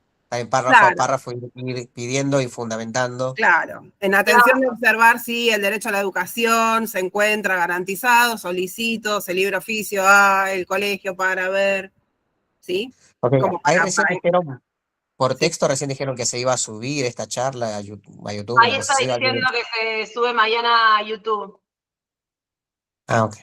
Bueno, para repasar. Si quieren repasar la primera parte, ahí te dice Adrián, si quieres verlo mañana, lo podés ver por YouTube, la primera parte donde justamente me voy punto por punto a las cosas que... ¿Y eso lo van a ¿cómo lo van a publicar eso, digamos? ¿Cómo nos llega? Seguramente va a circular como circularon las... Ahora pasa el link, dice Mariano. Ok, bueno. Pero la idea es eso, y lo mismo de medida extrajudicial, decís, como medida extrajudicial voy a peticionar tal cuestión. Entiendo. Bueno, gracias. Muchos a todos. Muchas gracias. Muy bien. Que les haya servido un poco todo lo que dijimos. Y bueno, que se haya desconectado un montón de personas, que la verdad que está buenísimo que así sea. Hola, Anita. Gracias a todos.